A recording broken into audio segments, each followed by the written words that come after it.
Alléluia. Je vous salue au nom du Seigneur Jésus-Christ de Nazareth.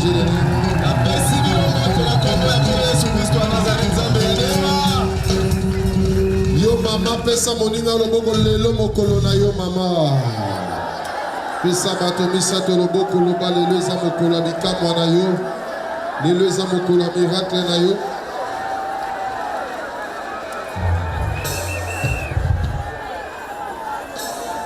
Merci, merci, on peut s'asseoir. Sans plus tarder, prenons nos Bibles. Prenons nos Bibles.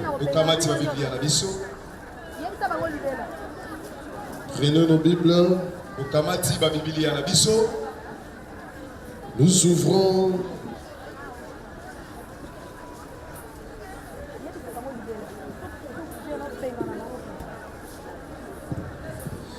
dans le livre de Josué,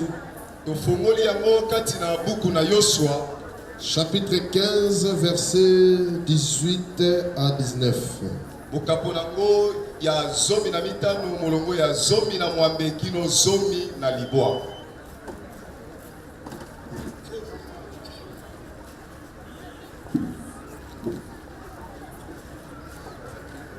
Josué chapitre 15, du 18e verset au 19e verset. 18.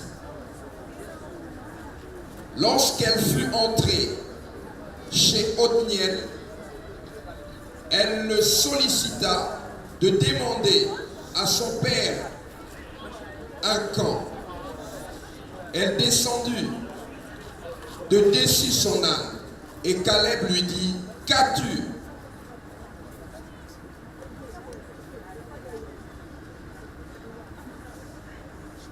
Totangi na mokanda ya Yoshua mokapo ya 15 nzela kotanga 12. 12. Tango aksa akamati akomaki na ndako ya Othniel alobi na ye asenga tata na ye Caleb elanga moko. Tango aksa akiti na punda na ye Caleb atuni ye olingi nini? 19. Elle répondit: fais-moi un présent, car tu m'as donné une terre du Midi.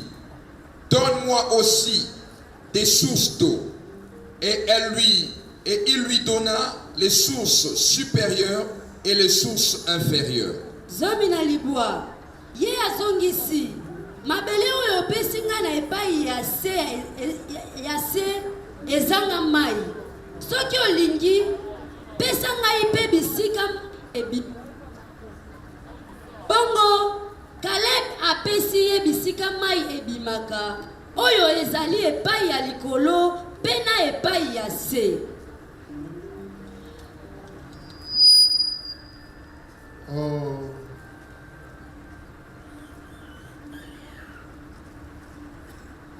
Le livre de 1 Chronique, chapitre 2, versets 48 à 50. Buku ya tango ya liboso mokapo na mibale molongo ya tukumine na mwambe kino tuku mitano.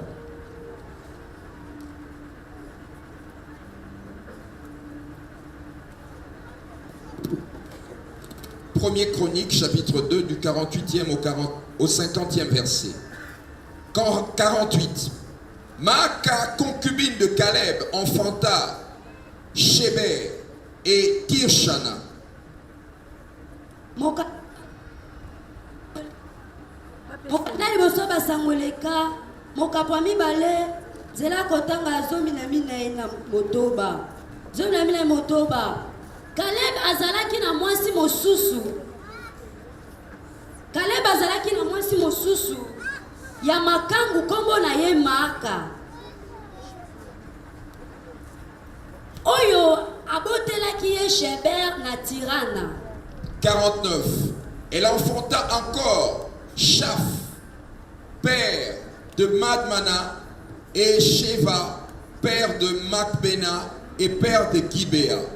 La fille de Caleb était Aksa. Prions. Père Céleste, nous te disons merci. pour ces grands jours, cet rendez-vous solennel que tu as invité tout ton peuple, surtout nos mamans enseignées.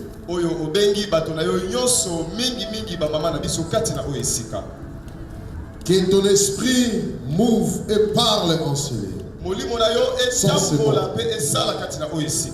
Qu'il soit béni tout celui qui me suit à la télévision et à la radio. Partout dans le monde. Au nom de Christ et resté Dieu de Néma,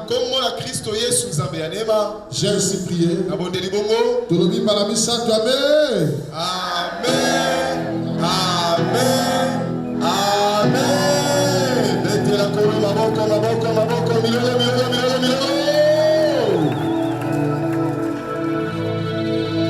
Ayoki, Amen, Ayote.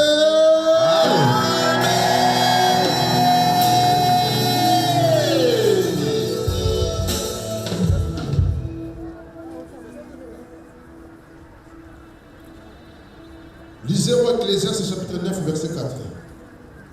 Tanga mosakoli mokapwa libwa molongo ya minei.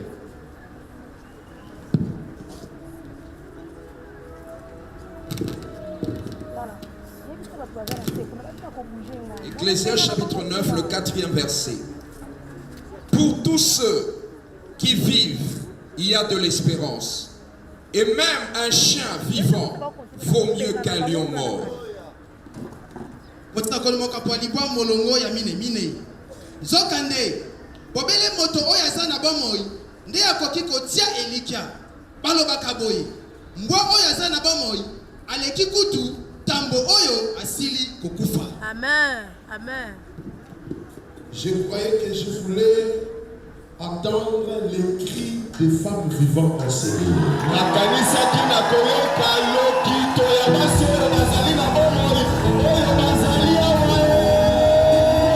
Est-ce qu'il y a les cris des hommes vivants enseignés?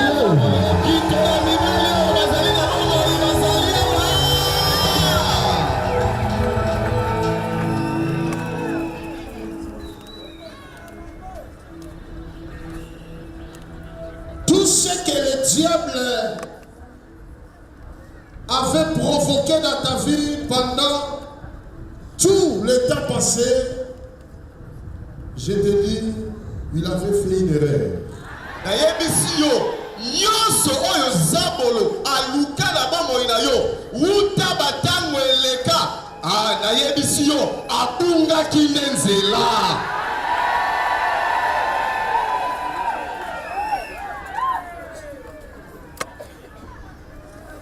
Voilà pourquoi la Bible dit tout ce qui respire loue le nom de l'Éternel. Yango Biblia etatoli oyo nyonso azali na pema akumisa kombo na Yahweh. Je veux maintenant écouter tous les cris des hommes et des femmes vivants ensemble.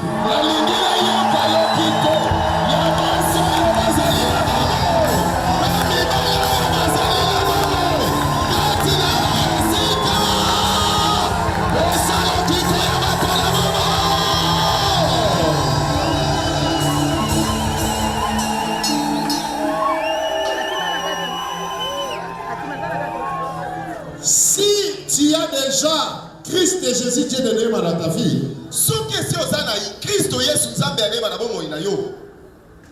tant que tu n'es pas encore mort, Amen. Amen. tu dois espérer le miracle.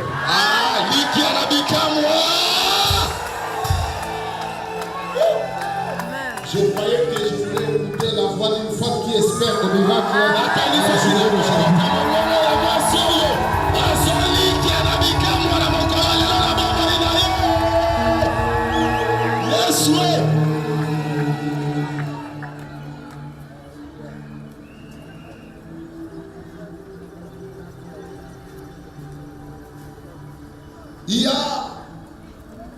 Nous avons eu beaucoup de témoignages, mais il y a une femme là, ça fait 25 ans, depuis les deuxième alliance, elle était ici. Elle pouvait aussi dire, abandonner en disant que non, bon, comme celui qui Dieu avait donné la vision pour ce royaume est mort, c'est fini, je vais retourner en arrière. toyoki bamatatoli ya lolenge na lolenge awa kasi na simbi ya mwasi moko oyo asali mibu tuku mibale na mitano wuta boyokani ya liboso kasi akoki mpe kolemba na ye koloba lokola esi moto ayambaki emoniseli wana ake nasundola na ngai natika na ngai. Depuis 88 ou 89 qu'elle a dit. Wuta 88 sur 89 oyo alobi. Depuis qu'elle a crié à ce royaume, à l'âge de 17 ans. Wuta ndimela na bokonjo na mbula ya zomi na sambo. Elle s'est mariée à l'âge de 15 ans. Abala na mibu ya zomi na mitano. Mais la stérilité lui a englouti à ses jetés. Kasi kiekomba ekonza yepe dindisa yepenza na se. Mais tant que Dieu ne lui avait pas encore ôté la vie, kasi lokola nano nzambe alongolaki ye bomoi te. Amen. Elle avait l'espérance. Azalaki na elikia. C'est qu'il y a beaucoup de aussi, ils ont passé dans des différentes conventions. Lorsqu'ils ont écouté leurs amis témoigner, ils sont en train de se dire Seigneur, mais moi aussi ce jour-là, j'étais là. Mais je te dis, aujourd'hui c'est aujourd'hui. Amen. Et ça peut nebele na basi oyo bakuta na bongo na babokutani ya bamama ya lolenge na lolenge tango bazoyoka mpe baninga na bango kotatola ete ngai awa asaleli ngai azomituna kolo ngai mpe nazalaka na bokutani na kasi mpona nini ngai te nayebisi yo lelo nde mokolo na yo. Voilà pourquoi du jour au jour, lorsque tu te réveilles, ayez l'habitude, même si tu n'as rien vu, élève tes mains, commencez à exprimer l'expression de louange, comme nous avons parlé dans notre frère. Yango na mokolo tango zali kolamuka tango telemi liboso ya makambo nyonso zala na momesano ya kosanjola nzambe atako nano yo omoni eloko moko te ndenge tolobaki awa. C'est cette attitude que Léa elle a compris pour ceux qui étaient à la convention. Elle dit cette fois-ci, je célébrerai l'Éternel et j'ai appelé cet enfant au nom de Juda. Lolenge wana nde Léa pe asosolaki mpona baye oyo bazalaki na biso na bokutani ya bamama awa alobi mbala oyo na kosanzola nde Yahweh. Vous savez, pendant au moins 4 mois, l'Esprit nous a parlé sur la vie de Rachel et Léa.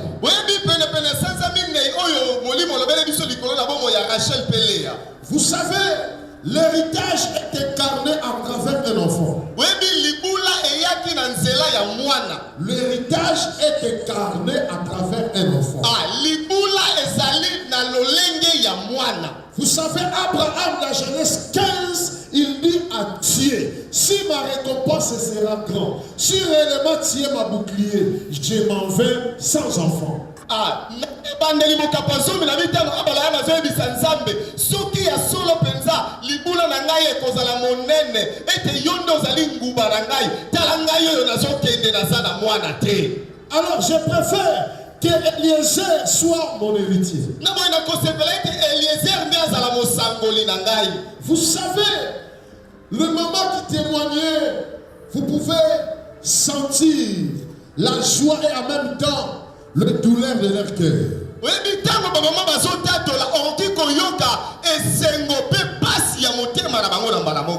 C'est vrai, si tu n'es pas à la place à la personne qui souffre, tu ne peux pas comprendre ou sentir les plus profonds de sa douleur.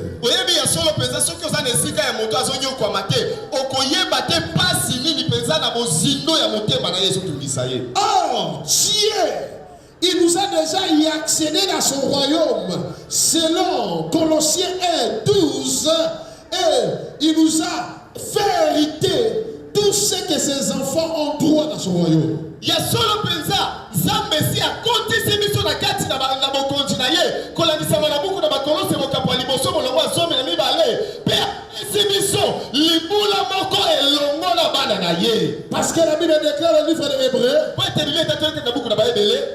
que le testataire vit, alors le testament n'est pas encore valide. Mais lorsque le testataire meurt, alors le testament est entré entrera en action. wana nde buku ya bosangoli ekozwa litomba na yango. La Bible déclare dans le livre de Hébreux chapitre 1, soka biblia teto ya buku na bayebele mokapo ya liboso, à plusieurs manières dans le temps ancien, Dieu a eu l'habitude de nous parler par la bouche des prophètes. na lolenge ebele na matango ya kala zambe azwa momesana kosolola na biso na nzela ya basakoli. Mais dans ces derniers temps, kasi na matango ya suka il nous a parlé à travers son Fils unique. alobeli biso na nzela ya mwana na ye ya likinda. C'est celui qui l'a établi et héritier sur toutes choses. ye ndi atelemisi lokola mosangoli ya biloko nyonso. Ça veut dire Jésus est l'héritier du royaume. elingi koloba yesu nde mosangoli ya bokonzi. En tant qu'il était encore vivant sur la terre, mpe lokola azalaki na bomoi na mokili, nous qui avons crié à lui, biso oyo tondimeli ye, nous qui avons pardon, bénéficié du pouvoir d'être appelés enfants de Dieu, biso oyo tosangoli bongo ngolu ya kobengama bana ya nzambe, on ne pouvait pas avoir part à l'héritage tokokaki kosangola libula te de son père. ya tata na ye. Voilà pourquoi, tala tina lorsqu'il est mort, ntango akufaki il a crié tout est accompli. akangi nyonso ekokisami. Ça veut dire le testament qu'il avait fait, elingi koloba buku ya bosangoli asalaki, tout héritage qu'il avait écrit pour toi et moi. libula nyonso yakomaki mpo na yo na nga. Nous devons prendre conscience pour commencer à réclamer ça. esengeli tozwa lisosoli ya kosenga Nous yango. devons prendre conscience pour réclamer. esengeli tozwa lisosoli ya kosenga yango. Comme le testateur meurt, quand le testateur meurt, ntango mokolo libula akufi, alors le testament entre en valeur. wana nde buku ya bosangoli ezwi motuya na Or, il y yango. a beaucoup de gens, des enfants de Dieu. soki eza na ebele ya balolenge ya bana na Il y a nzambe, 2000 ans passés, eza na bakoto mibale eleki, Christ est déjà entré dans le tombe. kristo esi akotaki na kunda, Il a déjà tout accompli pour vous et moi. esi akokisaki nyonso mpo na ngai na Et yo. nous sommes arrêtés pour réclamer nos droits. mpe tokomi na ntango ya kosenga ndingisa na biso. Nous sommes arrêtés pour réclamer nos droits. totikali kaka nsima mpo na kosenga ndingisa na biso. Nous sommes distraits pour réclamer notre héritage. toza kaka kidima mpo na kosenga libula na biso. Je te déclare en tant que prophète de l'Éternel. natatela yo lokola mosakoli na kolo. Je me tiens devant de toi aujourd'hui telemi liboso na yo lelo pour réclamer toutes tes choses que tu as cherchées de la part de mpo l'Éternel. na kosenga nyonso oyo yo luka kouta epai na yawe. Et tu dois avoir la foi lorsque je vais réclamer. Le Dieu de Néhéma me donnera pour te donner. esengeli ozala na kondima ntango na kosenga nzambe ya neema kopesa ngai yango. Je n'attends pas ton amen. yoki amene na yo te. Dis à trois personnes, réclame ton héritage. yebisa bato misato senga libula na yo. Réclame ton héritage. senga bomengo na yo.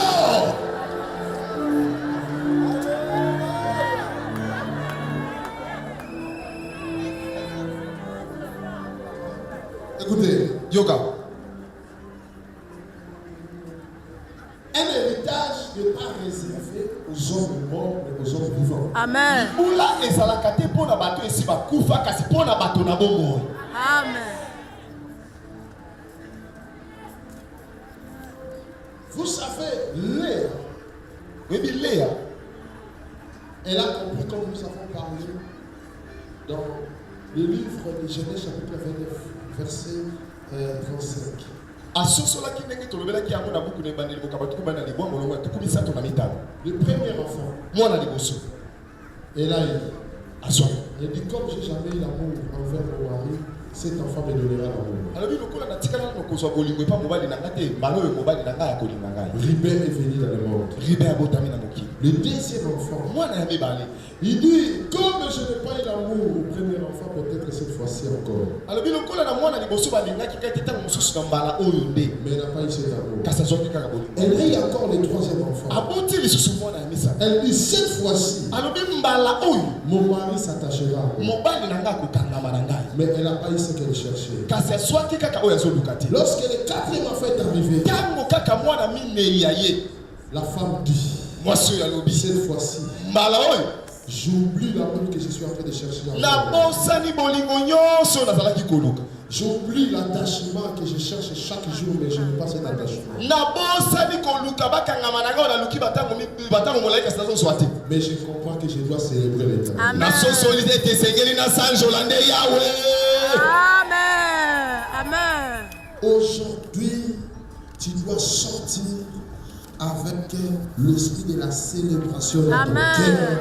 Que merci Dieu lui-même parce que j'ai eu mon enfant. Oh, yeah. lelo esengeli obima na molimo ya masa motema na yo koloba ete matondi nzambe ya neema nazwi mwana. Parce que tu as fait tout pour avoir ce que ton cœur désirait. Deux fois, il y a d'autres personnes, deux fois, trois fois, ils n'ont pas ici. Po osala nyonso po ozwa eloko motema na yo elingaka oluka matamba na mibale misato ozwa kaka te. Mais tu dois changer les stratégies comme j'ai enseigné dans les séminaires. Bongola lolenge ya kosala ndenge na teke mona likindo awo. Léa a oublié, il dit cette fois-ci, ce n'est plus de chercher l'amour, que mon mari me donne l'amour. Ce n'est plus chercher l'attachement chez mon mari. Mais j'ai compris des choses, que mes lèvres doivent célébrer l'éternel. Amen. Léa sosolaki alobi mbala oyo yesu likambo koluka bolingo epa mobali na nga te koluka pete ete mobali na nga kangama na ngai kasi mbala oyo monoko na nga esengeli esanzola nde yawe. Célébrons l'éternel par des cris.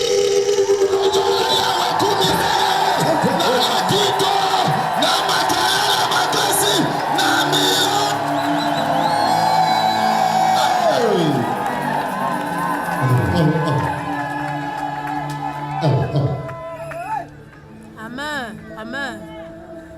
Pendant qu'elle célébrait,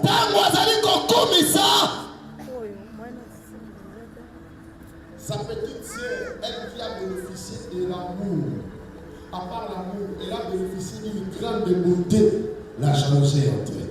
leki na ye ya mwasi ye moto bapesaki bolingo mingi na libanda ya bolingo azalaki mpe kitoko koleka kasi nini ekotaki epai na ye likunya. Parce que là, malgré l'amour que l'homme lui a donné, malgré la beauté naturelle, physique qu'elle a fait, mais ça crée la jalousie. Po atako bolingo yango ya ndenge nini mobali apesaki ye atako bonzenga yango ya ndenge nini nzoto na ye ezalaki na yango kasi azalaki na kobota te. Le problème qui dérange ton cœur, ce n'est pas un homme de ce monde qui comblera ton cœur, mais c'est l'éternel Dieu de Dieu. Amen. Likambo ezotungisa motema na yo eza mobali ya mokili oyo nde akopesa yo yango te kasi ezali yawe nzambe ya neema nde akokokisa yango. Tu dois fixer ton regard vers l'éternel Dieu de Néhéma, il te comblera. esengeli otalela kaka yawe nzambe ya neema ye nde akotondisa yo. Et vous Amen. remarquerez, lorsque la jalousie était née dans le cœur de Rachel, elle a commencé à brutaliser son mari pour réclamer aussi son héritage. mpe okososola ntango nzuu ekoti na motema ya rachel abandi kosukuma mobali nde na makasi mpo ayebisa ye pesanga kaka mwana Pour réclamer son héritage. mpo na kosenga libula na ye. Donne-moi un enfant. pesa ngai mwana Si tu me donnes pas un enfant, je vais mourir. soki okopesanga mwana te nakokufa. Nous avons dit avec vous dans Matthieu chapitre 7, verset 11, la Bible dit, mauvaise que vous êtes le père de ce monde. Si vos enfants demandent du pain, vous ne pouvez jamais leur donner de bière. Combien sera plus forte que le père qui est dans les cieux ne donnera pas à ses enfants qui lui demandent. totangaki yango elongo na bino na mateyi bokakwasa bomolongo somi na moko ete bino batata ya mokili oyo na mitema mabe oyo boza nango soki bana na bino basengi bino lipa bopesaka bango libanga te boni ekoleka monene tata na bino aza na likolo soki bokosenga ye eloko akokisela bino yango te.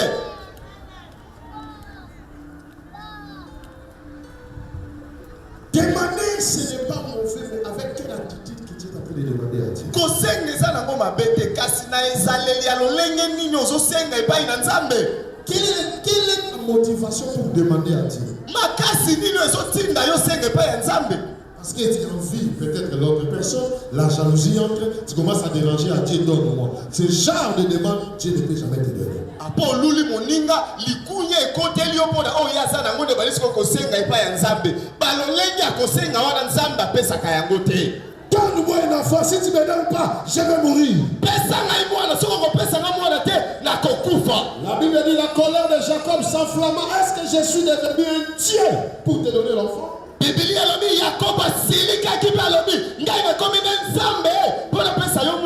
Tourne ton regard vers Dieu. Au lieu de tourner le regard vers mon homme. Et vous allez comprendre que Rachel, malgré sa beauté physique, mais son intérieur était pourri. Rachel,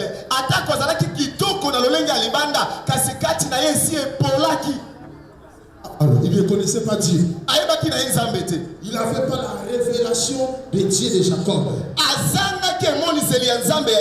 Par là, vous allez comprendre.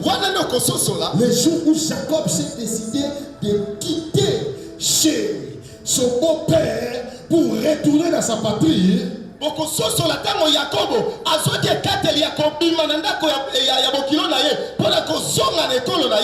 la Bible dit, il a pris ces deux femmes, Rachel et Léa, dit, cette fois-ci, nous allons retourner maintenant chez nous. Et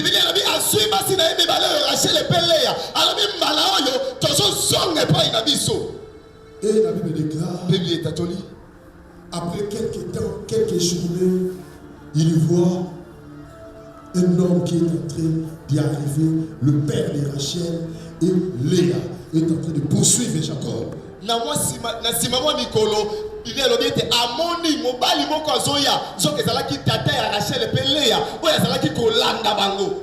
Et lorsque le père est arrivé, Jacob est venu de lui dire, qu'est-ce qui se passe? J'ai travaillé d'abord 7 ans. Après j'ai travaillé encore 7 ans encore. Après encore j'ai ajouté encore les années, au moins 21 ans dans ta présence.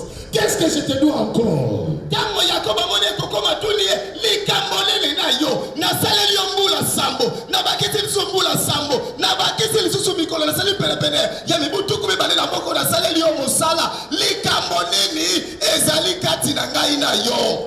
Et le père lui dit, je n'ai pas de problème avec toi. Parce que le Dieu que tu sais, il m'a apparu la nuit pour ne pas te faire du mal.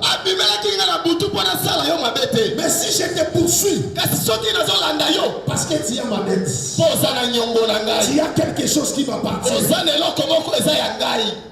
Amen. Amen. J'ai quelque chose qui t'appartient. Au moins 14 ans, 21 ans, j'ai travaillé pour toi. Quelle est la chose que j'ai à la part? Et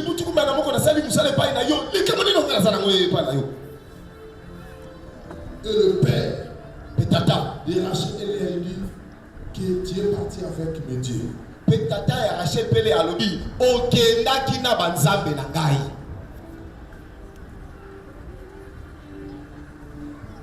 Tu es parti avec celui qui fait ma force. Jacob dit, moi, je connais le Dieu de mes pères. Le Dieu d'Abraham, Isaac. Je connais ce Dieu-là. On ne peut jamais servir de maître.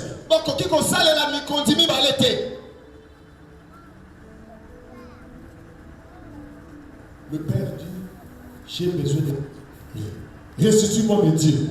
Jacob dit,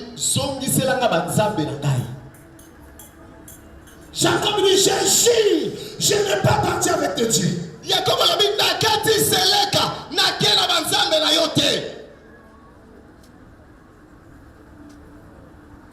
Et Jacob a pris la parole et dit, j'ai mon équipe ici. J'ai tous les serviteurs qui sont avec moi. Je te donnerai l'ordre de fouiller. Alors, maudit, c'est lui. Là où tu trouveras ton Dieu.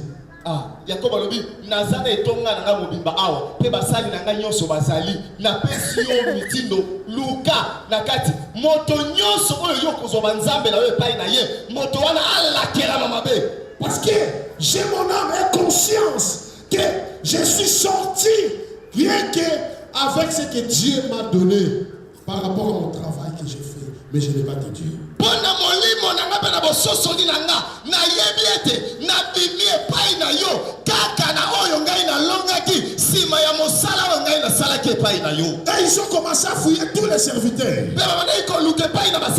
Ils n'ont pas trouvé. La suite. La Bible dit, ils ont fouillé Léa.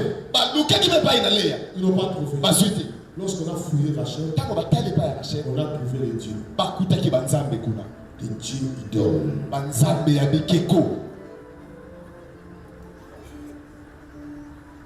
Or, Jacob avait déjà prononcé la malédiction.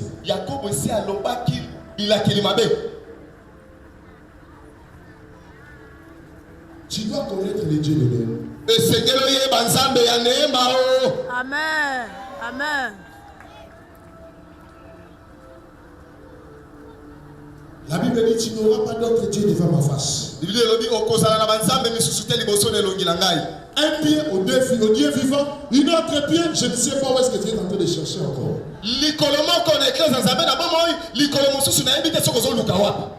Tu veux que Jacob te réponde à tes solutions, au même moment, tu continues à s'attacher au Dieu de tes pères.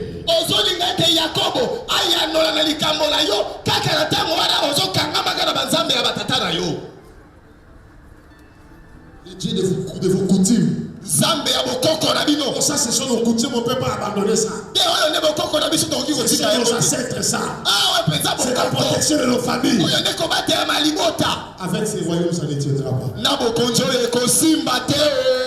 Amen.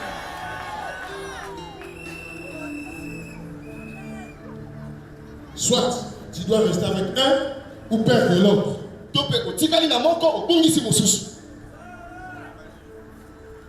Dieu a dit aux enfants d'Israël que vous n'aurez pas un autre Dieu devant ma face.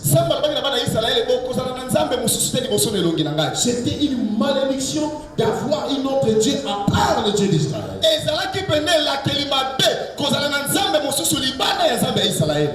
Aujourd'hui, comme j'ai parlé depuis j'ai commencé le premier jour, si l'esprit insiste à quelque chose, ça veut dire c'est pourquoi il est en train de dire. Il y a beaucoup de femmes qui sont ici. La cause de leur stérilité. Parce qu'ils ne veulent pas remettre leurs deux pieds au pied du Seigneur Jésus de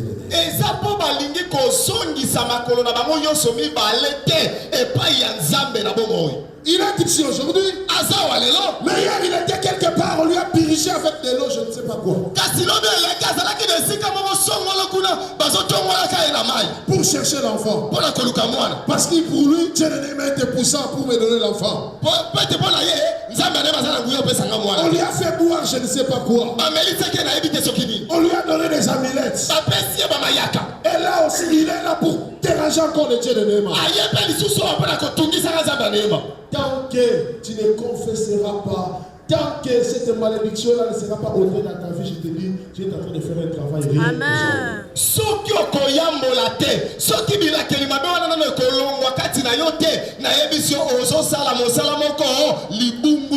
Jacob avait déjà prononcé la malédiction. C'est pour cela que vous remarquez. Je n'ai pas le temps d'y entrer en détail parce que je vais y entrer dans l'essentiel. Vous allez voir la mort de Rachel. Comment ça s'est passé? La seule femme qui était enterrée avec son mari, c'était Léa. Rachel était enterrée. Vous pouvez le lire, je n'ai pas le temps de développer tout ça. Ça va m'entraîner encore de parler beaucoup de choses. Elle a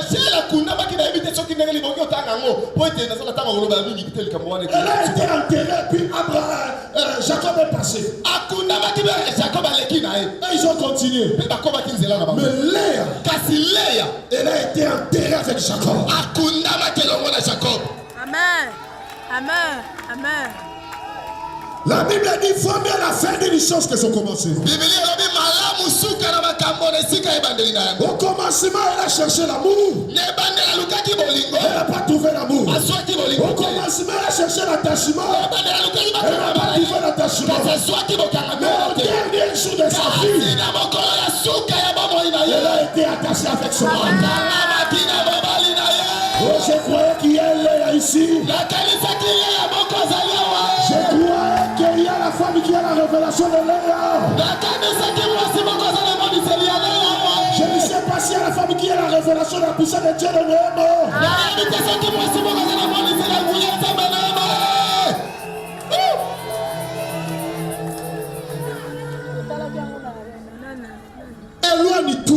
Décideur. longwa mosika ya bikeko. Oh, je suis allé voir un prophétesse. Mikoudi, quel esprit là?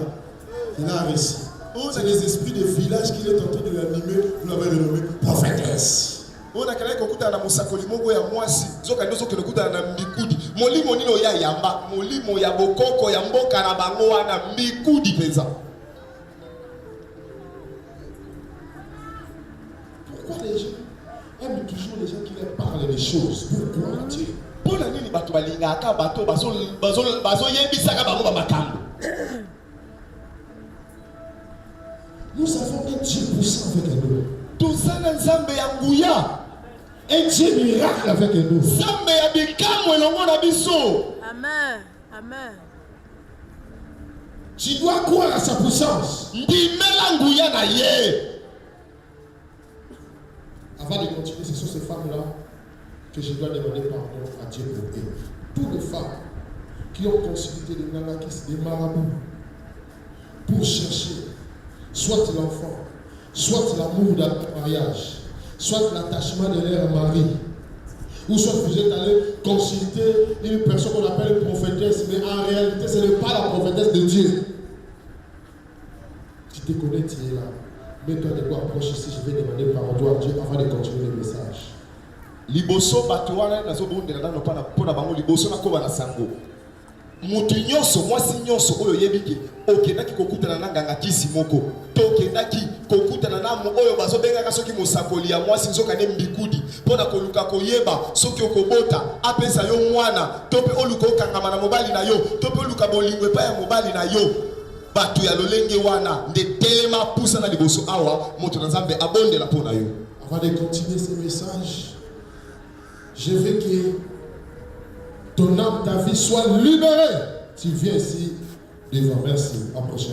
Approchez. Kokoba na mateya yakana no awa molimo na yo ekangola ma ebiki samana. Kana kulu Witina Kimu Fanda Kulu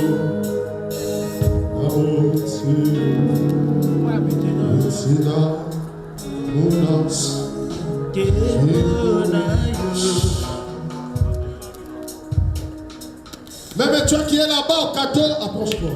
Atayo motoza kuna na cadeau pusana. Tango Moïse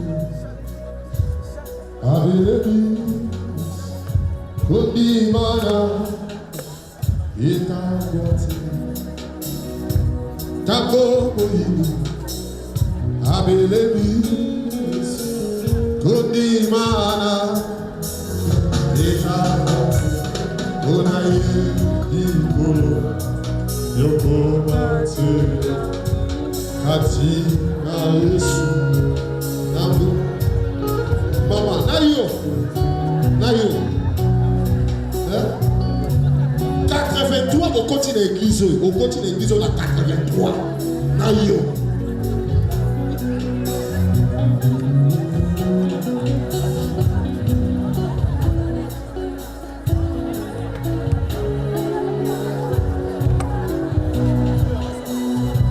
Tango Moïse Abelébi Kodimana Ikati Ukolo Ukofate Kati na Yesu Namu Onaye Ukofate Kati na Yesu Tango Misuna Ikomo Kolo Lebisa Odimana Tango Misuna Ikomo Kolo Lebisa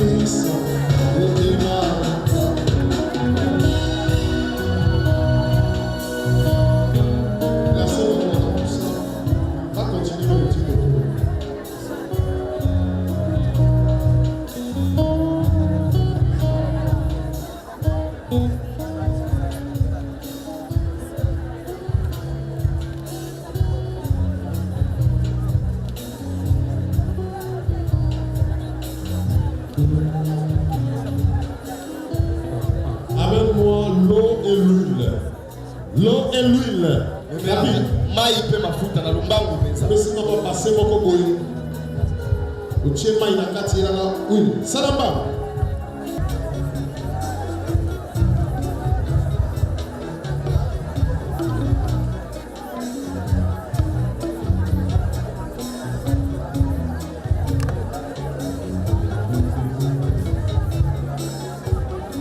Yo sawa. Tombola maboko na otala awa sikoyo. Tombola maboko tali awa. Tikala kimia. Tikala sikolo kimia. Tombola maboko tali ngai awa. Tali ngai awa. Yesu Kristo, Nzambe na ngai, osali alliance na ngai. Oza kotalisa mokolo ete ozali Yesu oyo yaki na mokili, oyo obetamaki, oyo okufaki nsima ya mikolo misato sekwa koza na bongo na nzela na ngai mosali na yo. Protokole ezala wana soki onso ebelu ebwaki ye mpona lesekaka wana pembeni wana. Yesu Kristo epakolami oyo tie na bongo na ngai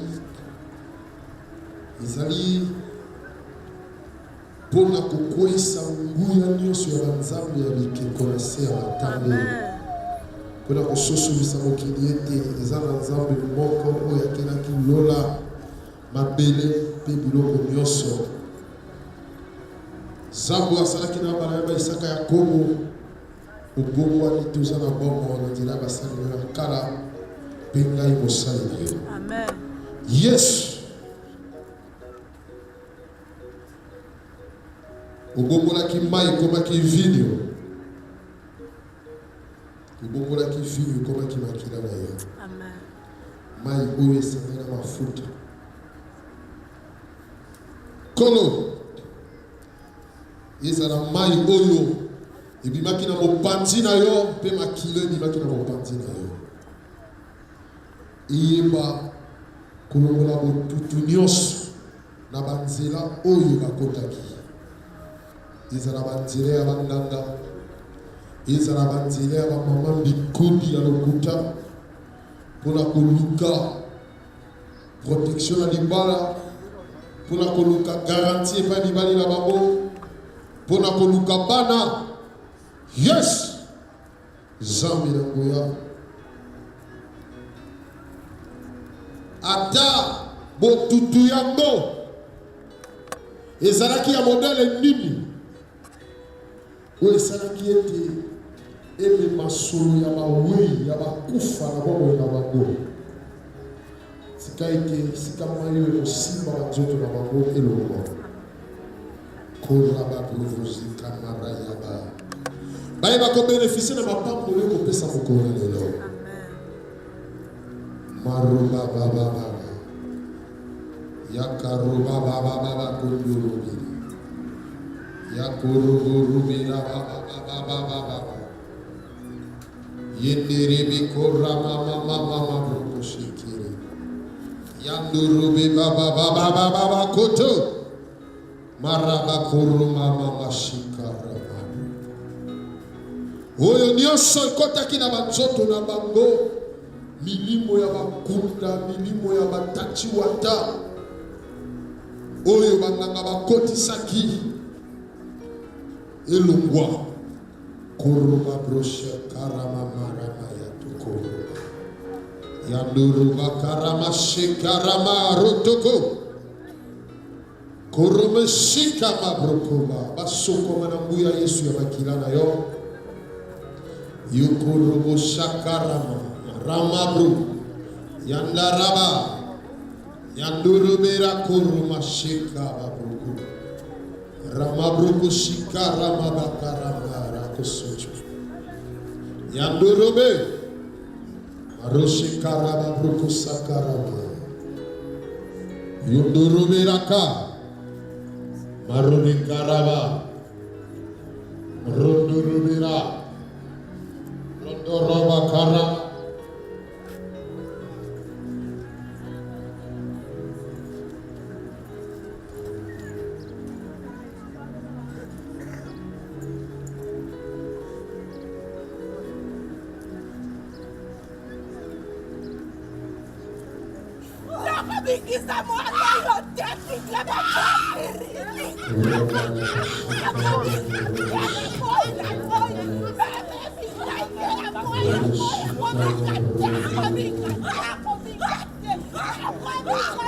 Mulimo Dios balati sakina banjoto ya yongwa la kombo Yesu.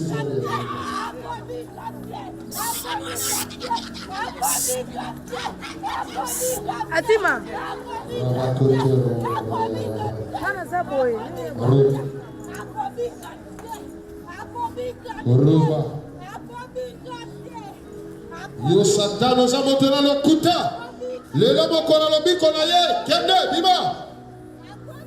Roshikaraba.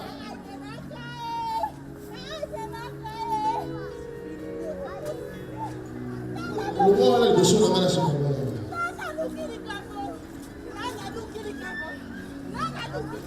Kusa watu.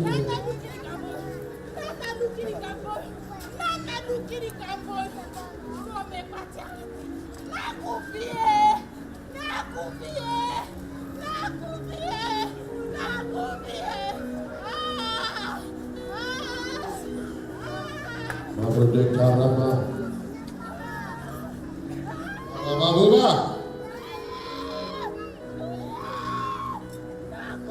Recoshe.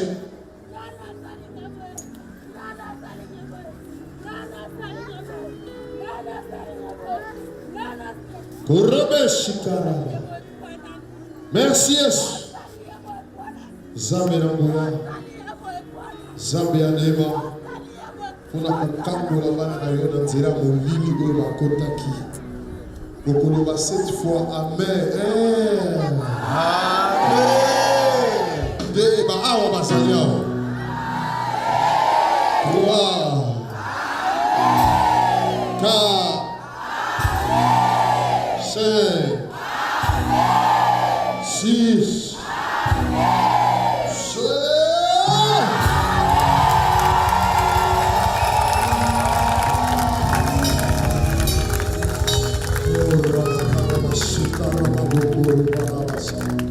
Usukwami kokome libre. Usukwami sigara bible.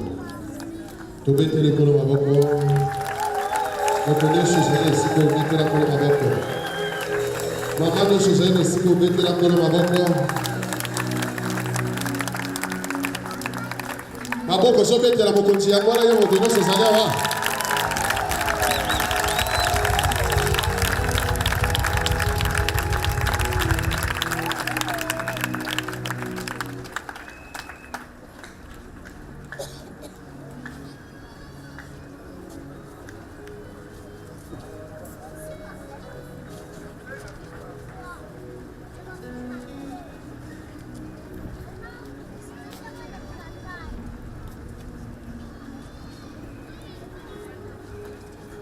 Le ciel est ouvert. Loleza kufungwama. Il y a la présence de Dieu qui va passer. Osalisi ya nzambe na bomo ezali kati na esika. Balancez tes mains là où tu es, balancez tes mains là. Pepa maboko na yo esika ozali pepa. Saluez la présence de Dieu partout. Pesa mbote na bosalisi ya nzambe. Balancez tes mains partout là où tu es. Pepa maboko na yo esika ozali Saluez la présence de Dieu. Pesa mbote na bosalisi ya nzambe. Saluez la présence de Dieu. Pesa mbote na bosalisi ya nzambe. Saluez la présence de Dieu. Pesa mbote na bosalisi ya nzambe. Amen.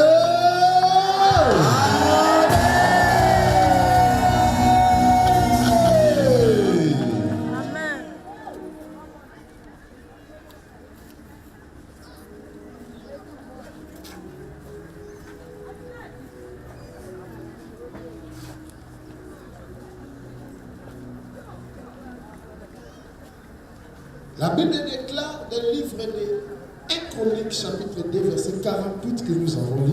Biblia etatoli kati na buku ya batango ya liboso mokambo ya mibale molongo tukumi na mwambe oyo totangi.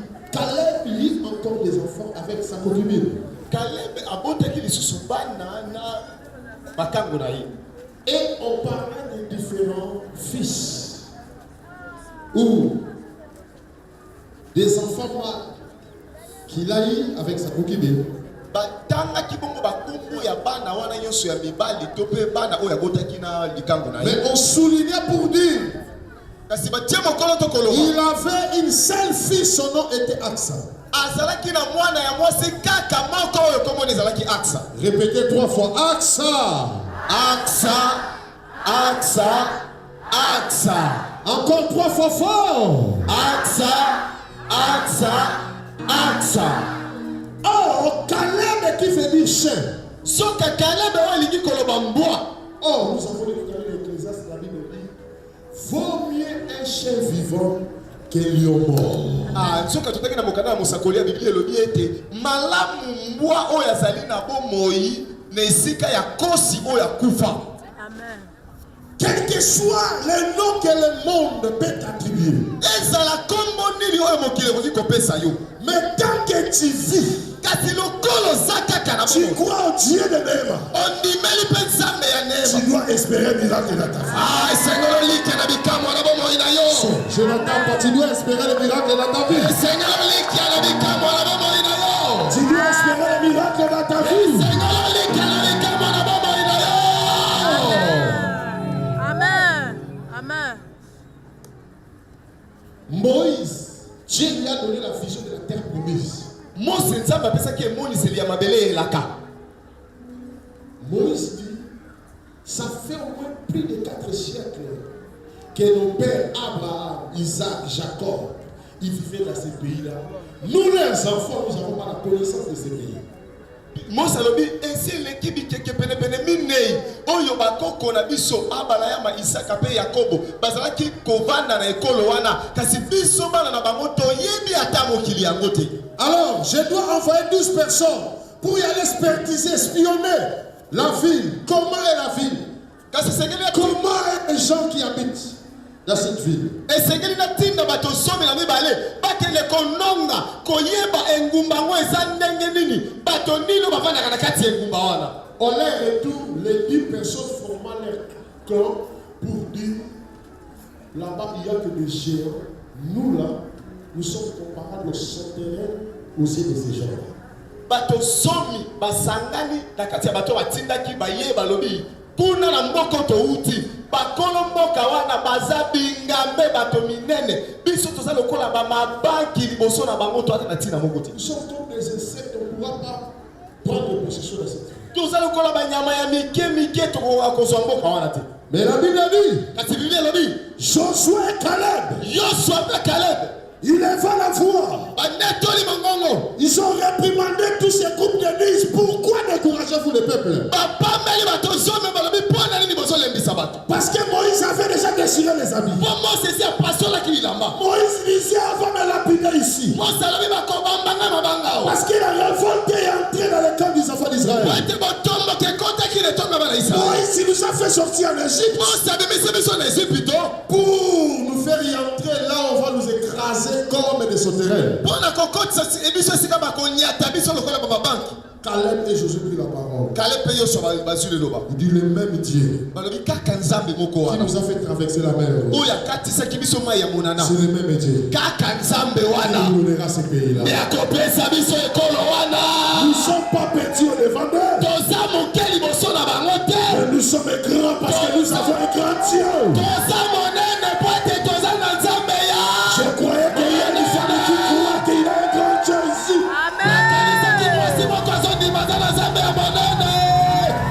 Quelle que soit ta petite taille, quelle que soit ta position sociale, même là où tu dors, on peut le comparer à un chien. Mais tant que tu vis, tu espères aux promesses de l'Éternel. Tu dois t'attendre au miracle. Ah, c'est la bicam. Oh, je t'attends pas, tu dois t'attendre au miracle. C'est la bicam. Tu dois t'attendre au miracle. C'est la bicam.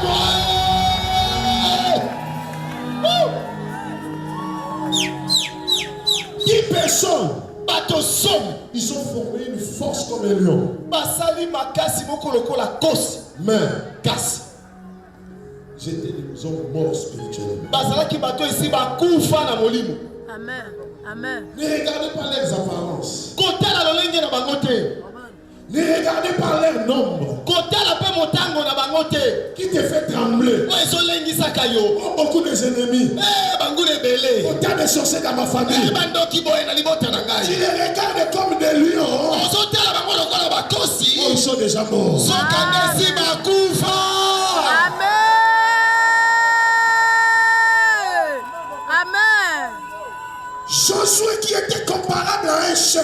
Yosua oyo azalaki lokola mbwa C'est ça la signification de son nom. yango wana nde ndimbola ya kombo na ye. Il dit, je crois au Dieu qui a traversé, qui a séparé la mer rouge. alobi nazondimela nzambe oyo akabolaki mai ya monana Il lui fera entrer. akokotisa biso. Ça, c'est la première chose. wana nde eloko ya liboso. Moïse prit la parole. mose azwi liloba Il dit, écoute, alobi yoka si réellement Dieu m'a appelé, soki ya solo mpena nzambe abenganga je te déclare, nayebisi yo les jours où nous allons posséder ce pays, mokolo oyo biso tokokonza mabele oyo. toi aussi tu as ton héritage dans ce pays. amen.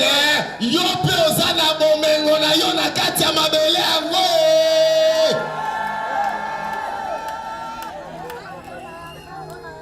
La Bible dit Moïse mourit. biblia elobi mose akufaki 45 ans après la mort de Moïse. mibu tukumela na mitano nsima ya kufa ya mose. Oh, que le Dieu de l'homme a béni cette femme. nzambe anema pambola mwasi oyo. 25 ans mibu tukumela na mitano dans ce royaume. kati na bokonzi oyo. L'apôtre Escaté n'a mouru. tomasi kate nakufi Mais elle avait crié. Le Dieu là qui avait apparu sur l'apôtre Escaté. kasi andimelaki kaka nzambe wana obimelaki toma na esikatenda. 45 ans après, nsima ya mibu tukumela na mitano lorsque les enfants d'Israël ont pris la possession de Canaan, ntango bana israele bakonzaki mabele ya kanana ils ont récupéré toutes les provinces. bazwi bituka nyonso. Lorsqu'ils sont arrivés à Hébron, ntango bakomi na hebron Caleb a pris la parole. kale bazwi liloba Il dit Josué, alobi yosua c'est toi que Moïse avait oué pour lui succéder. yo nde mose apakolaki mafuta mpo okitana na ye. Mais rappelle-toi, kasi kanisa lorsque Moïse était vivant, ntango mose azalaki na na bomo on nous a envoyé 12 personnes. batindaki biso bato 12. Moi étant, on était les seuls ngai na yo tozalaki kaka biso mibale d'encourager le peuple, oyo topesaki makasi na bato de donner la foi au peuple, kopesa kondima na de bato motiver le peuple. kokembisa bato. Moïse avait prophétisé. mose asakolaki Lorsque nous y entrerons dans la vie, ntango tokokota na engumba j'aurai mon héritage. nakozala na libula na ngai. Il m'avait promis alakaki ngai la vie que nous sommes. ete ngumba tozali Maintenant, sikoyo donnez-moi mon héritage. pesa ngai libula na ngai. Oh, je croyais qu'il y a une femme ici. nakanisaki mwasi moko azali Je awa. croyais qu'il y a une femme de la foi ici. nakanisaki mwasi moko ya kondima azali awa. Maintenant, sikoyo donnez-moi mon héritage. pesa ngai libula na ngai. Maintenant, sikoyo donnez-moi mon mariage. pesa ngai libala na ngai. Donnez-moi mon enfant. pesa ngai mwana na ngai. Donnez-moi ma commerce. pesa ngai mabongo na ngai. Donnez-moi mon succès. pesa ngai ngala na Donnez-moi ngai. mon élévation. pesa ngai koletola na Je te ngai. déclare asakoleli yo aujourd'hui, lelo tout ce que je demanderai au Dieu de Néhéma nyonso nakosenga mpe nzambe ya nema pour ta vie, na mama yayo il me le donnera. kopesa ngai. Oh, je vais te transférer tout ce que tu penses. Oh, je n'attends pas la foi d'une femme. nayoki kondima ya mosi moko te. Donnez-moi mon héritage. pesa ngai libula na ngai. Donnez-moi mon héritage. pesa ngai libula na ngai. Amen. Amen. Amen. Amen. Vaut mieux qu'un chef vivant qu'un lion mort. malamu mbwa moko oyo aza na bomoi na esika ya kosi oyo esi akufa. Amen. Amen. Tu peux être un lion dans ton apparence, okoki kozala kosi na lolenge baomonela yo. mais tu vois ton héritage est en train de passer de gauche à droite. Tu n'as pas le pouvoir de la récupérer. ozomona bomengo na yo ezolekaka na loboko ya mwasi mpe ya mobali oata na makasi ya kozwa yango te. Toi, tu travailles, il y a d'autres qui veulent poursuivre de ça. yo ozosala mosala kasi bato misusu nde baye kosepela na bomengo na yo. Pour donner les stratégies de travail, toi tu donnes les stratégies, mais quand il faut récompenser, on récompense d'autres personnes. kopesa mayele ya mosala oyo yo ye mbango opesi mayele ya mosala kasi mpona kofuta bake kofuta nde bato misusu. Il y a d'autres qui suivent avec ton héritage. bato misusu nde bazosepelaka na bomengo na yo. Toi tu nourris les autres Mais lorsqu'il s'agit de l'ingratitude, c'est toi qui bénéficies de l'ingratitude. Soki ozoyesa kabato, moto oyo bazongiselaka motema mabe kaka yo. Amen.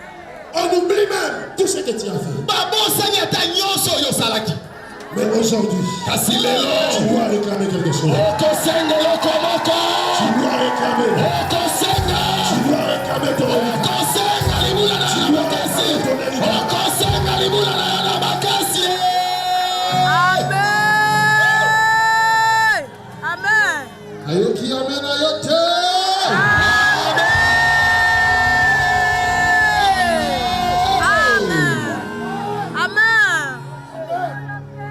Amen.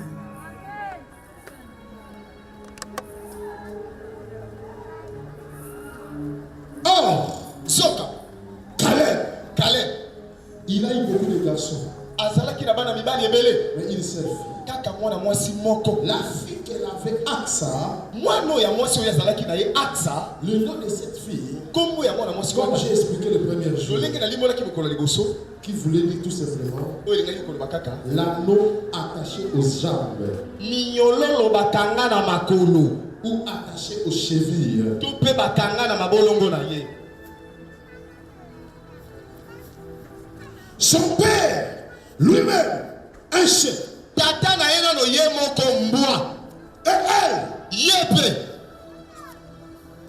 le monde avait fixé des limites pour dire que non, tu pourras que tourner ici, mais tu ne pourras pas avancer parce que tes pas, tes jambes sont liés quelque part. Mokili esi etielaki ye mindelo lobi okotambola kosuka kaka awa yo kokende liboso te mpo makolo no esi etonda na minyololo.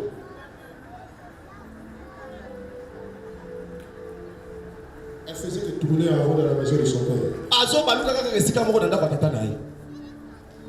Parce que les enfants d'Israël, en Israël, on ne donnait pas les noms n'importe comment. Lorsqu'on donnait un nom, chaque nom avait une révélation. Mpo na Israele bandaki kopesa kombo mpo mapamba te soki bapesi kombo eza na ntina na yango. Jacob voulait dire voleur, mais Dieu a dit, je change ton nom à Jacob, tu deviens Israël. Yakobo elikaki koloba moyibi kasi nzambe alobi na longoli kombo na oyo ya Yakobo nakomisi yango Isalaele. Parce que tu as combattu avec Dieu. Mpo obundi na Nzambe. Oui, Jacob avait volé. Il a commencé à voler lorsqu'il grandissait d'abord avec son frère, pendant qu'ils étaient encore des jeunes gens. Yakobo bandaki koyiba wana bazali na kokola na ndeko na ita mwazana na bilenge. Et il a grandi avec. Lorsqu'ils sont devenus adultes, il a volé encore. Pe akolaki kaka bongo ntango mpe bakoli akobi kaka koyiba. Mais le Dieu de la Bible a changé son nom. Mpe nzambe li akongola ye kombo na ye. Je te déclare, Sakoli le Dieu liso de Néma nzambe ya nema changera ton nom. akobongola kombo na Tu ne yo. seras plus appelé femme stérile. Kobengama lisusu mwasi ekomba Je te. croyais qu'il y a une femme stérile qui croit au changement de nom. Nakanisaki mwasi moko ekomba azondima na kombo na ye kobongwana. Okobenga mais lisusu mwasi amela bilangi te.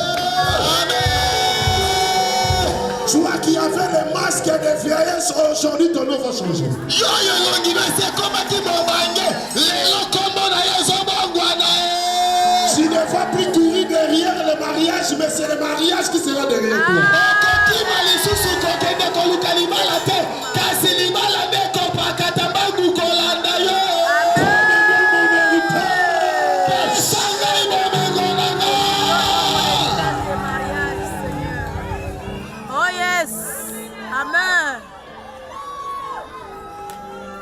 Et Caleb, Pe Caleb, lorsqu'il vit que sa fille grandit, ntango amoni mwana ya mwasi akoli il dit maintenant, alobi sikoyo moi son père, je dois donner ma fille en mariage. ngata te esekeli nabalisa mwana na ngai ya mwasi Mais kasi il y a une condition. eza na ndingisa moko C'est lui qui va épouser ma fille. oyo akobala mwana na ngai ya mwasi Il doit être vainqueur. esengeli azala molongi Posséder une terre. azwa na makasi mabele moko. Il doit posséder la terre. Akonza na makasi nyonso mabele moko. Or, la fille aussi pouvait refuser parce que mon père est cherché. Ah, mwana papa yake koboya po alobi tata na ngasa ni mbwa. Et comment je peux dépendre de lui, pardon. Ndenge ningana bikela sima ya mbwa mogobo. Mais la fille avait la révélation de son père malgré cette position-là d'être appelé chef, elle savait que son père était un guerrier et victorieux. Amen. Kasi mwana oyo azalaki ne moniseli ya tata na ye ayebaki ete atako bazali komoni lokola mbwa kasi tata na ye azane mobundi pe molongi. Il a vaincu en esprit alongaki na molimo pendant qu'ils n'étaient pas encore en terre promise. Il avait conquis déjà Canaan en esprit. Et après 45 ans, il avait réclamé son héritage. Amen. Il avait confiance à son père. Il mon père n'est pas n'importe qui. Écoute ta femme de Dieu. Ne regarde pas si tes yeux physiques comme tu le vois. Je ne suis pas n'importe qui dans le monde spirituel.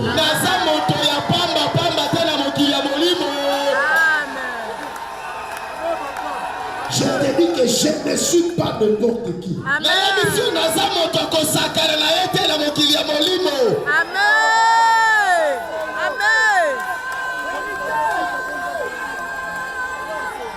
Amen.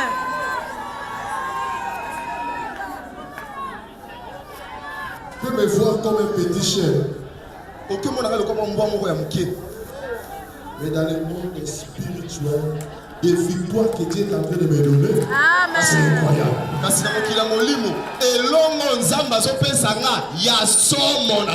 Amen. Vous savez, des fois, nous avons l'habitude de voir des combats physiques. Mais si Dieu t'ouvre les yeux, vois combien de victoires qui te donnent, Amen. que tes yeux ne sont pas au courant. Amen. Je te dis chaque jour, tu seras là seulement pour t'éclater pour louer les Amen.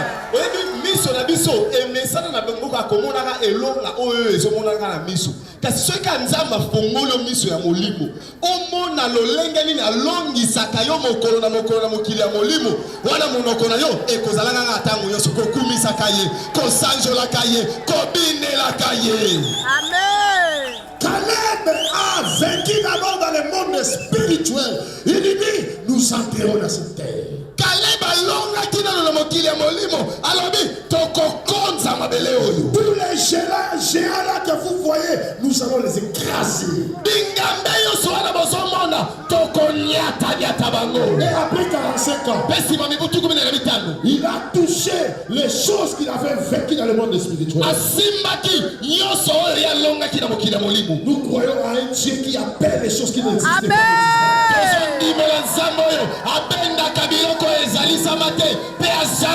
Je prophétise tout ce que Dieu t'a promis dans le domaine spirituel.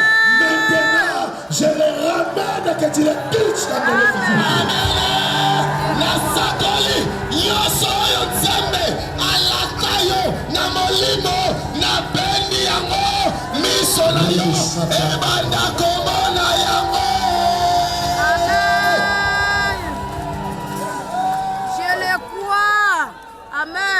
L'homme dit, c'est lui qui a pour ma fille. Il doit m'apporter une terre. Et c'est qu'il a longué la gamme à Belé Moko.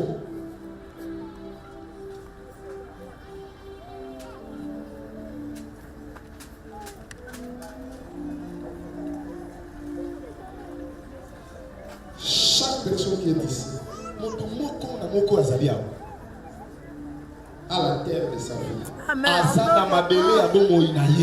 Oh yes. La terre que Dieu t'a donnée, c'est le travail que tu as, c'est le commerce que tu as, ce sont les projets que tu as. ezali bongo bomengo oyo zanango eza bongo mombongo oyo zanango eza bongo misala oyo zana yango. Amen. Amen. Et cet homme qui s'appelait Otini, mobali oyo abengamaki Otinien, son nom qui voulait dire tout simplement la force de l'Éternel. Comme na yeli ngai koloba kaka makasi na yawe.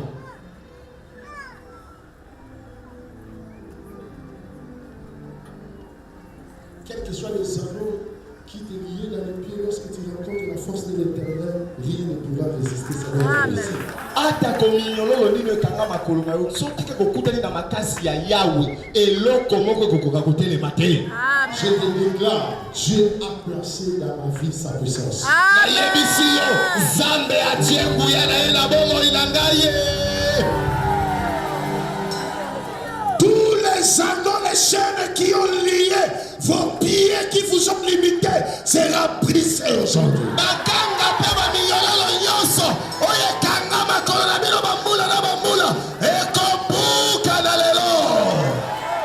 Toi qui tournais qui est en haut des années, aujourd'hui, tes limites seront enlevées. leyo moto ozalaki kobalukaka balukaka esika moko bambula na bambula lelo mindelo na yo ekofongwama.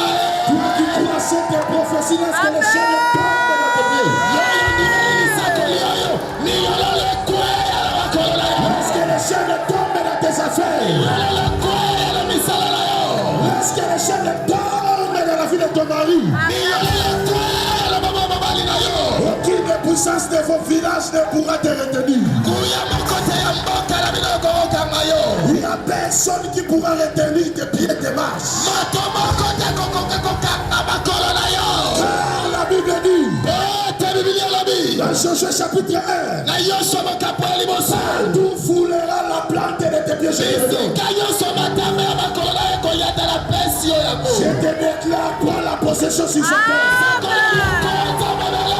la possession sur ta commerce, pour la possession sur ton mariage, pour la possession sur ton business, pour la possession sur ce que tu n'arrives pas à prendre. Laisse que les chaînes tombent. Je n'entends pas ton amen. Je n'entends pas ton amen.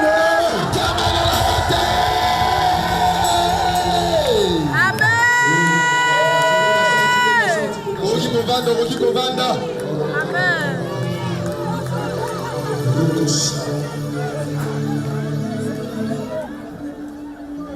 Asta, elle n'a pas rencontré les bons de qui. asa akutanaki na moto ya pambapamba te. Ce n'est pas elle qui est allée chercher.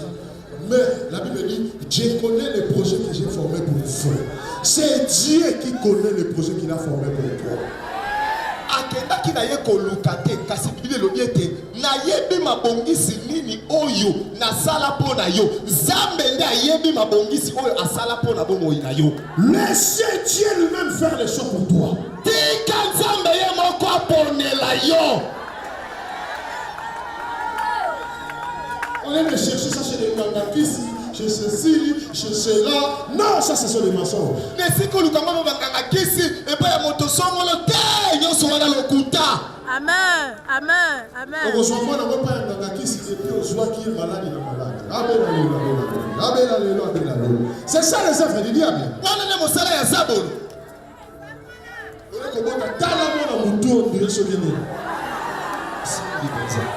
On dirait pas via vous.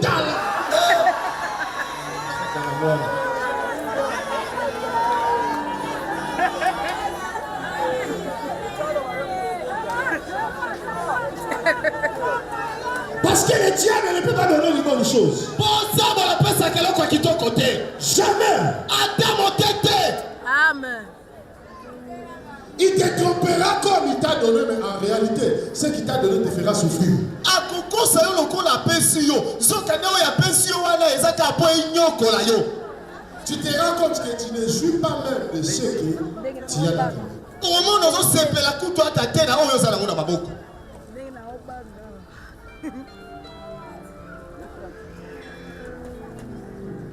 La force de l'éternel est ici. Amen. makasi na yawe ezali awa. Amen. Amen. Toutes les maladies qui compliquent les femmes aujourd'hui, ça sera visé au nom de Jésus. Amen.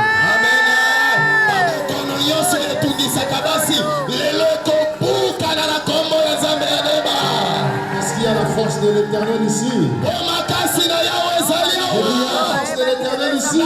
makasi na yawe ezali awa. Amen. Amen. Nous avons écouté notre femme ici. Le tronc, tous les troncs, sauf l'hôpital, on a dit que comme les drogues, il n'y a plus, on te conseille, nous les docteurs. Tu dois chercher une autre femme pour épouser. Et la femme est là. Donc il est méchant. Comment un docteur où il dit ça va bon de bosser à moi à Zawan na mon gars. Oui mais ça va que quelqu'un au local là moi c'est mon sous pour la 30 mois c'est là nion ceci et vous faites ça. Ça c'est l'œuvre du diable. On a dit que ça là ça. Mais Dieu pour confondre. Lorsqu'il a visité ici, il est retourné chez les mêmes docteurs. Les docteurs appelaient les masseurs. Il dit je ne comprends pas ce qui se passe à la vie.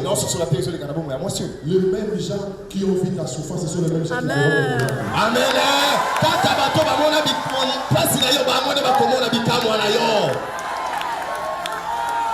Les mêmes gens qui ont vu ta pauvreté, c'est les mêmes gens qui feront ta richesse.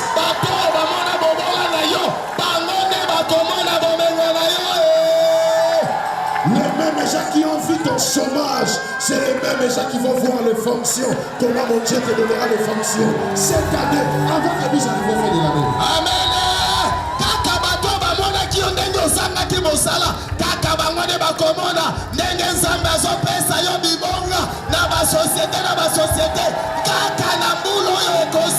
Aujourd'hui, mon Dieu va donner tous les hommes qui manquent le travail en ce lieu.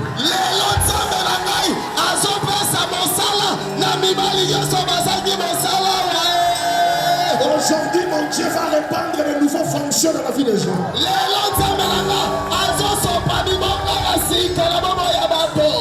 Est-ce qu'il y a une personne qui croit à cette parole? Parce qu'il y a la force de l'Éternel dans ce lieu.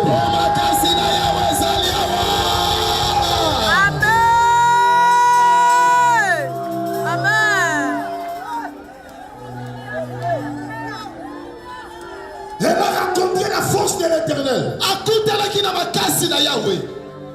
Oh yes. Et la femme avait sa terre. Amen. Elle avait la terre.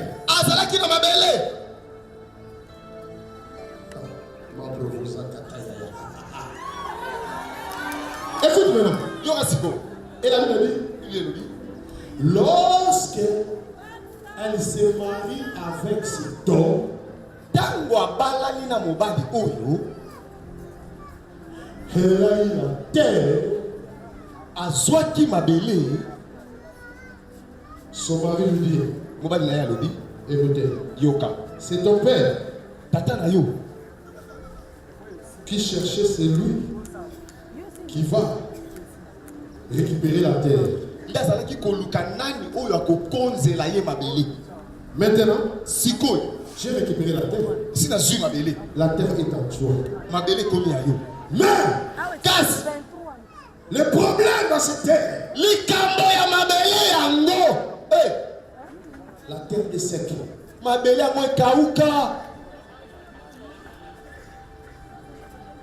Tu as la terre, mais la terre est sec.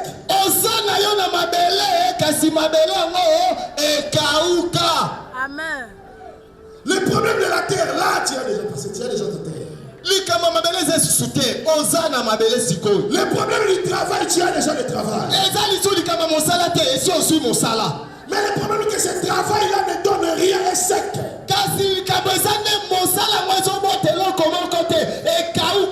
Le problème du commerce, il y a déjà le commerce. 10 ans, 15 ans, qu'est-ce que le commerce là t'as déjà vendu? Maintenant, moi, en tant que ton mari, je te dis, retourne chez ton père. Ah, je n'entends pas ton amen.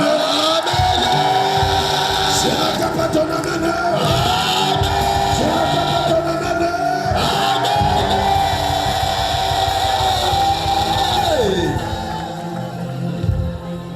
Dala, Gobanga a notre héros. Nous devons dire costume et cravate, et diplomate, ou à quel moussala. Comment t'habiller moi? Mais moussala, on peut s'agréer. On s'appelle. me matala kutu baninga baoteka ngai mpenza. Que depuis bana mobongo voilà ka 4 heures. Ata vélo ya pamba. Action fate. Skoti na musala ya mone.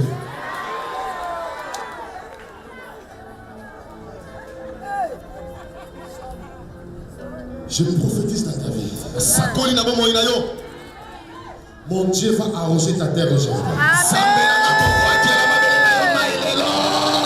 Oh, tu ne crois pas cette parole. Je dis que mon Dieu va arroser ta terre.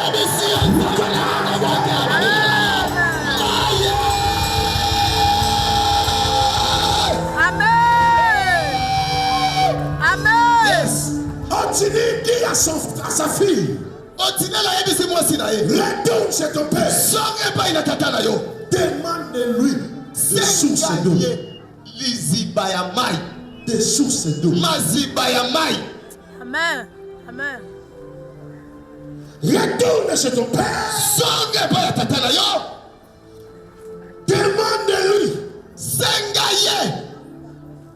des sources d'eau. Répétez 3 fois fort les sources d'eau. Les sources d'eau, les sources d'eau, les sources d'eau. Lobamba misato maziba ya mai. Maziba ya mai, maziba ya mai, maziba ya mai. Loba lisusu 7 fois maziba ya mai 1. Maziba ya mai, maziba ya mai, maziba ya mai, 4, maziba ya mai, 5, maziba ya mai, 6, maziba ya mai, 7, maziba ya mai.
Oh, Ayo santu.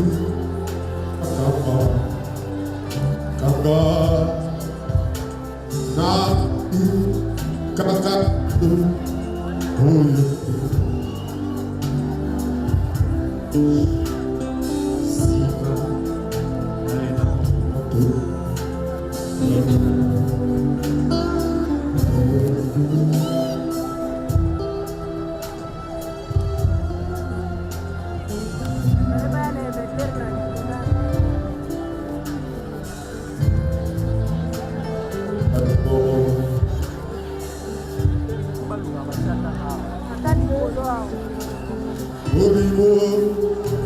Santo, God, na ali, kakatano, oyo,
Sozana Kato Awa Lobamba Misato Disima la Babo.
Holy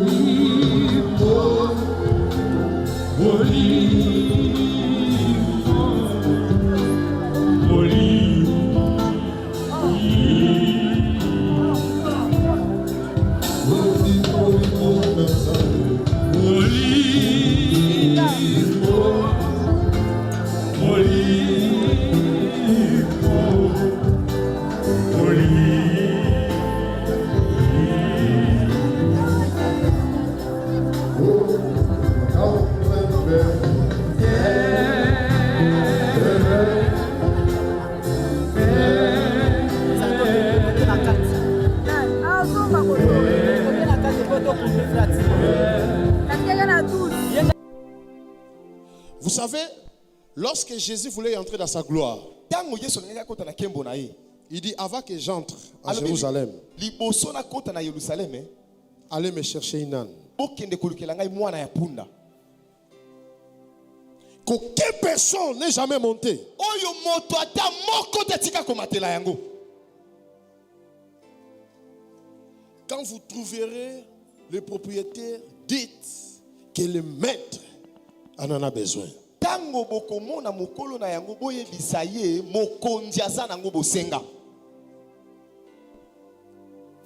L'âne symbolise la paix, Mwana ya punda azali kotalisa kimia. le calme, Kimia. le silence. Kimia penza. Voilà pourquoi je vous avais donné dans le livre de 1 roi que nous avons lu avec vous. Lorsque Salomon commençait à bâtir la maison de Dieu, il n'y avait aucun bruit du marteau, il n'y avait aucun bruit de hache, il n'y avait aucun bruit de pierre à l'endroit où la maison de l'Éternel était construite. Yango na totanga ki yango na bino na mokanda ya mikonzi ya liboso koloba ete tango Salomo azalaki kotonga ndako ya Nzambe bayokaki ata makelele ya marteau te, makelele ya pasola te, ata makelele ya libanga moko te yokanaki. Ça veut dire lorsque les gens arrivaient le matin, Elingi koloba tango bato bazoya na tongo ils voyaient déjà les travaux monter, bazomona mosala esi les emati. travaux avancer, Mosala ezokende kaka mais liboso sans le bruit. kasi makelele ata moko te. Tous les pierres étaient taillées dehors, Mabanga nyonso ebongisamaki libanda loin du chantier. mosika na esika bazotonga. Les marteaux faisaient leur travail dehors, marteau ebandaki kosala mosala nango libanda, la hache dehors. epasola mpe libanda, Tout était taillé sur mesure dehors. nyonso ebongisamaki na lolenge ekoki libanda. Et quand on arrivait à l'endroit du temple, on venait que poser, fixer, sans bruit. Tango bazalaki kokoma na esika ya tempelo bazalaki koya kotia yango na kimia.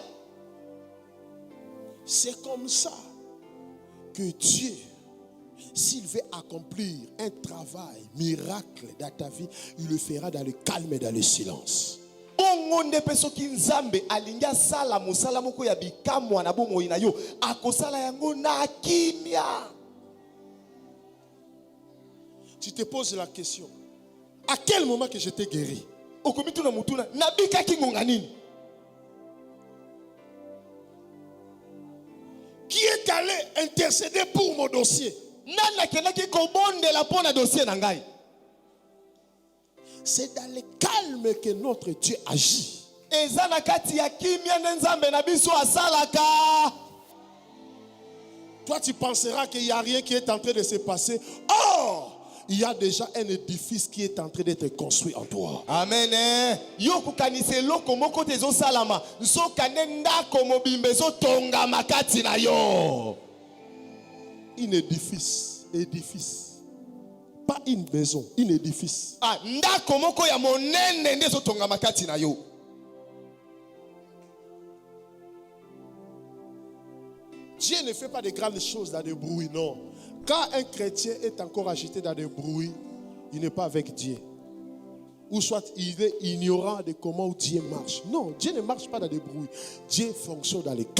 Amen. Nzambe asalaka te na kati ya makelele. Soko moni mo Kristo azotambolaka na kati ya makelele, wana ayebi na note makambo ya Nzambe. Po Nzambe asalaka na kati ya kimia. Voilà pourquoi la Bible dit: soumets-toi sous la main puissante de Dieu afin que tu sois élevé au temps. Au temps. Ça veut dire il y a des temps. Amen. Au temps convenable. Ça veut dire dans le calme. Tu es effacé. Tu es là comme tu n'es pas là. Mais Dieu est en train d'accomplir un grand travail. Mikiti sana se ya loboko ya nguye ya Nzambe na bomo po ete onetolama na tango oyo ekoki. Po eza na tango oyo ekoki. Tango yango ekosalama na nini? Na kimia. Écoute, enfant de Dieu. Yoka mwana Nzambe. Attention avec des apparitions qui n'est pas dans le temps de Dieu. Keba komi bimisaka na tango ya Nzambe te. Tu seras vite écrasé. Okonyatama na lombangu penza. Parce que ce monde est tellement méchant. Po mokili oyo ezali penza ya kanza. La Bible dit est soumis sous la puissance du malin. Bible lobi etiama na se ya bokonzi ya Satana ya moto mabe. Toi, tu vois les choses comme tes yeux te montrent, mais ce qui est caché, tu ne connais pas. Yo zo mona makambo kaka ndenge miso na yo ezotalisa yo, kasi oyo ebombami yo yebi yango te. Voilà même, pour que Esther soit accédée à la royauté, il fallait au moins 12 mois. 12 mois de préparation. Tala tina nini ata Esther po akoma mwasi ya mokonzi esengela ki komi bongisa sanza somi na mibale. Chaque jour, elle ne voyait pas le roi. Azomona mokonzi te. Mais on lui dit, kasi baso yebisa ye. la dimension que tu cherches est là. Epi melo yo zo luka wana. Tu dois apprendre la discrétion, le silence, te cacher, d'être oublié, d'être effacé qu'on t'oublie. Esengeli oyekola komi bomba kovanda na kuku babosa na yo penza mobimba. Est-ce que vous savez que Dieu était allé me cacher en Europe? Vous savez ça? Bino boyeba ki ete nzamba kenda ko bomba nga na Europa. Oui, Dieu est allé me cacher en Europe. Nzamba kenda ko bomba nga na Europa. Parce que les jours où l'apôtre Scaté n'a pas ici, il y a des gens qui étaient là ce jour-là. Comme prophète. Comme moi, quand on m'a dit, aujourd'hui, si n'est pas l'évangéliste, Dieu t'a comme prophète, merci, ils sont là. Mon père a dit à toute l'église, vous qui pensez que j'ai oint cet enfant parce qu'il est sorti dans mes entrailles, mais vous allez reconnaître qu'il a été préparé dès le ventre de sa mère par des choses que Dieu va commencer à faire avec lui. Amen. Kasi boko soso la ete esi abongisa mauta libomo ya mama na ye na makambo oyo na makambo akobanda kosala. 2000. Nous connaissons ce que Dieu a commencé à faire. 2001. Oh là là là là. Tous les ennemis se sont élevés. Ils ont commencé à crier des histoires.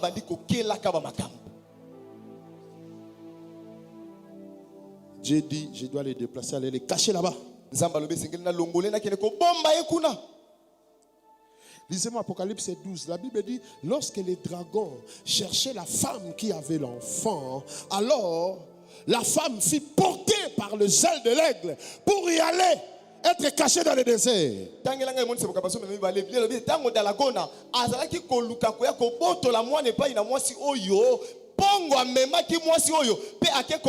La femme qui avait la grossesse de l'enfant. La Bible dit il y a eu des signes qui s'apparurent dans le ciel. La femme qui avait l'enfant et il y avait les dragons aussi. Et les dragons cherchaient à arracher l'enfant qui était dans le ventre de la femme. Mais la Bible dit qu'il fallait que Dieu déploie les ailes pour prendre l'enfant qui avait le bébé, pour l'amener à un endroit désert pour le cacher.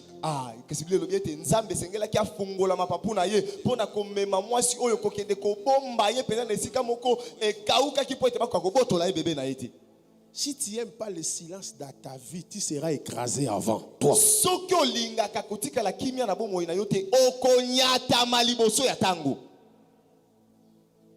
Parce que il y a une puissance dans ce monde, mes chers frères. Si Dieu t'a pas mandaté, fais attention. Donc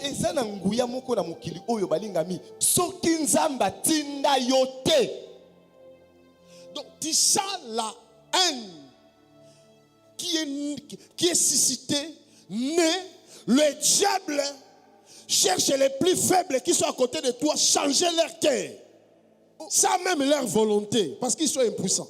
Okomona likunya moko penzo ebotami nzinga nzinga zabola komi koluka bato oyo baza makasi te pembeni na yo po abongola mitema na bango na tina ya bolembu na bango. Et c'est là où tu comprendras que le monde est mauvais. Wana ndo kososola ete mokili eza mabe.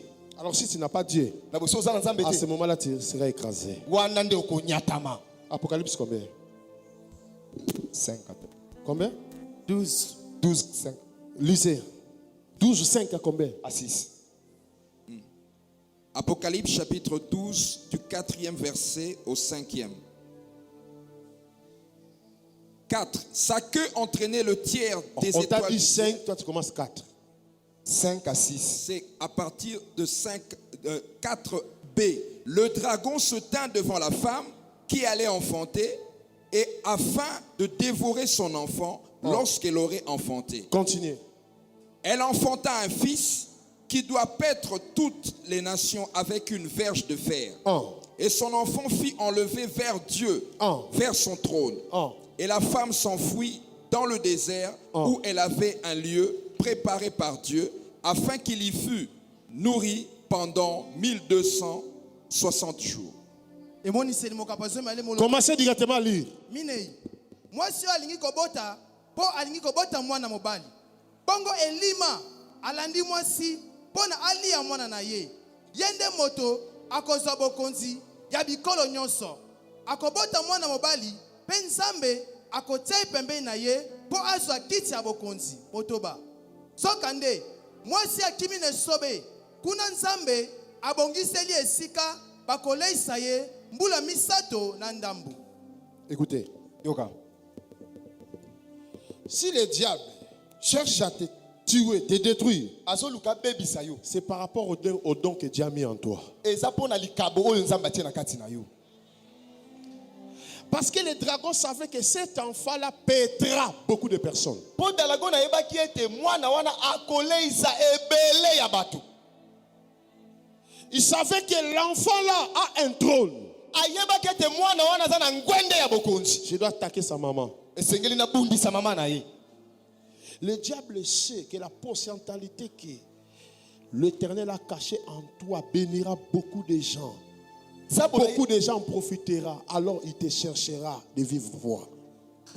Zabola yebiete ba makoki oyo Nzamba tiakati na yo ekopambolisa ebele ya bato yango na koluka tango yo sabundisa yo. Tu as besoin d'être encore nourri, Ozala bosengo leisa manano. d'être caché dans un endroit secret, Babomba yo nesika moko ya kuku. d'y avoir la maturité spirituelle. Okola nano na molimo.